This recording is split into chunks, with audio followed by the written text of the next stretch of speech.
Friends, welcome back to our channel. இன்னைக்கு நம்ம chicken வச்சு ஒரு ரெசிபி பண்ணப் போறோம். இது crispy chicken ஸ்நாக்ஸாவும் சாப்பிடலாம். இது ஸ்டார்ட்டர்ஸா வந்துட்டு சாப்பாடு கூடயே வச்சு சாப்பிடலாம். ரொம்பவே அருமையா டேஸ்டியா இருக்கு. ரொம்பவே சிம்பிளாவும் செய்யலாம். இதுக்கு வந்து நான் 250 கிராம் 1/4 kg வந்து breast chicken வாங்கியிருக்கேன். boneless chicken. So pieces வந்துட்டு இந்த மாதிரி நம்ம அதாவது உருளைக்கிழங்குல பண்ணுவோம் இல்லையா மெலிசா பீசஸ் அந்த மாதிரி செஞ்சு எடுத்துக்கோங்க. இப்ப பாருங்க.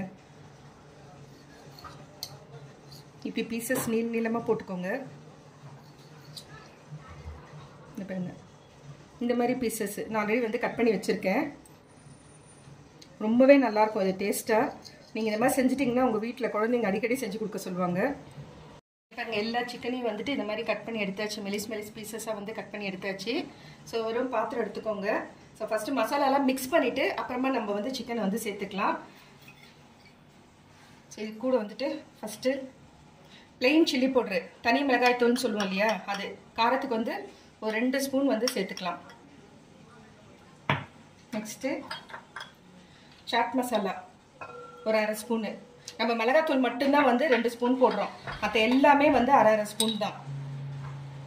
கரம் மசாலா 1/2 ஸ்பூன். நெக்ஸ்ட் மிளகு தூள் 1/2 ஸ்பூன். உப்பு வந்து தேவைக்கு ஏற்ற மாதிரி போட்டுக்கோங்க. நான் 1/2 ஸ்பூன் தான் போடுறேன். உங்களுக்கு வேணும்னா பார்த்துட்டு சேர்த்துக்கோங்க. சிக்கன் மசாலா அது வந்து ஒரு 1/2 ஸ்பூன் எடுத்துக்கலாம். அடுத்ததா கார்ன்ஃப்ளோர் இது வந்து ஒரு 4 ஸ்பூன் சேர்த்துக்கலாம். 3 4 கார்ன்ஃப்ளவர். நெக்ஸ்ட் இதில் ஆஃப் வந்து மைதா போட்டுக்கலாம். இது வந்து நான் 1/4 kgக்கு உங்களுக்கு சொல்லிட்டு இருக்கேன். நீங்கள் அதுக்கு தகுந்த மாதிரி நிறைய சேர்க்குறது வந்து அதுக்கு தகுந்த மாதிரி ஆட் பண்ணிக்கோங்க. மைதா வந்து 2 ஸ்பூனு. நெக்ஸ்ட்டு 1 ஸ்பூனுக்கு வந்து பூண்டு பேஸ்ட்டு, அதே மாதிரி 1 ஸ்பூனுக்கு வந்து இஞ்சி பேஸ்ட்டு, ஒரு 2 எலுமிச்சம்பழம் எடுத்திருக்கேன். அதனுடைய சாறு வந்து சேர்த்துக்கலாம். ஃபஸ்ட்டு இது நல்லா கலந்து விட்டுருங்க. சரி நம்ம வந்து எலுமிச்சம்பழம் சாறு சேர்த்துருக்கோம். இருந்தாலும் வந்து கொஞ்சம் இந்த மசாலா சிக்கனில் ஒட்டுறதுக்கு கொஞ்சமாக வந்து தண்ணி சேர்த்துக்கலாம். அவ்வளோதான். இப்போ நம்ம வந்து கட் பண்ணி வச்சுருக்க சிக்கன் பீசஸ் வந்து இதோட சேர்த்துடலாம். நான் ஆல்ரெடி வந்து வாஷ் பண்ணிட்டு தான் வந்து கட் பண்ணியிருக்கேன். ஸோ அதை அப்படியே சேர்த்துடலாம்.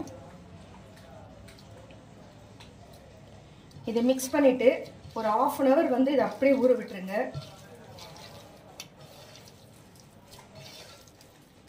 ஸோ 1/2 hour விட்டுட்டு திரும்ப வந்து பார்க்கலாம்.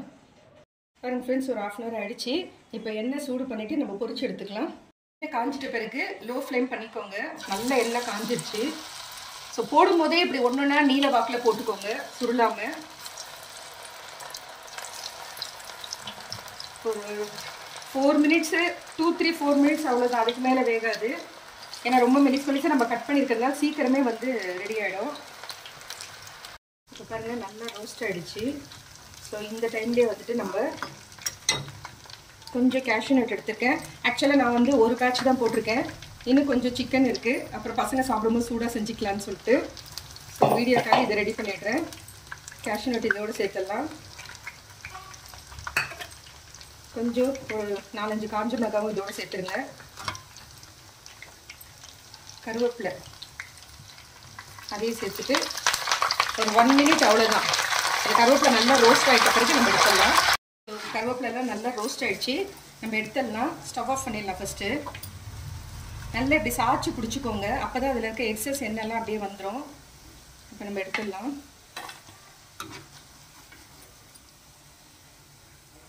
அதே கடாயில் வந்து எண்ணெய் எடுத்துட்டு 1 ஸ்பூனுக்கு வந்து நெய் சேர்த்துக்கோங்க.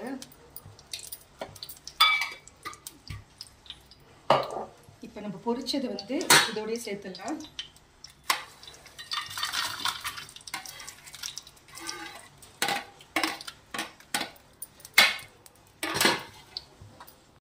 ஸோ கொஞ்சமாக வந்துட்டு ஒரு 1/4 ஸ்பூனுக்கு சாட் மசாலா சேர்த்துக்கலாம். கொஞ்சமாக கரம் மசாலா அதேமாதிரி 1/4 ஸ்பூனுக்கு சேர்த்துட்டு இதை அப்படியே நல்லா குலுக்கி மிக்ஸ் பண்ணிக்கோங்க. இப்போ ஸ்டவ் ஆஃப் பண்ணிடலாம் நம்ம. ஃப்ரெண்ட்ஸ், நம்மளுடைய சிக்கன் கிறிஸ்பி சிக்கன் ரெடி ஆயிடுச்சு. நல்ல நெய் போட்டு அதை வந்து கலந்து விட்டதுக்கப்புறம் அந்த நெய்யோட ஃப்ளேவர் வந்து சூப்பராக இருக்குது. லாஸ்ட் மினிட்ல அந்த சாட் மசாலா, கரம் மசாலா அதெல்லாம் சேர்ந்து செம்மையாக இருக்குது. அந்த ஃப்ராக்ரன்ஸ் வந்து நல்லா இருக்குது. இந்த வீடியோ பிடிச்சிருந்தா லைக் பண்ணுங்கள். புதுசாக பார்க்குறவங்க வந்து சப்ஸ்கிரைப் பண்ணுங்கள். மறக்காமல் பெல் ஐக்கானை ப்ரெஸ் பண்ணுங்கள். அப்போ தான் நான் போடுற வீடியோ உடனுக்குடன் நோட்டிஃபிகேஷன் வரும். Thank you friends. Take care. பாய்.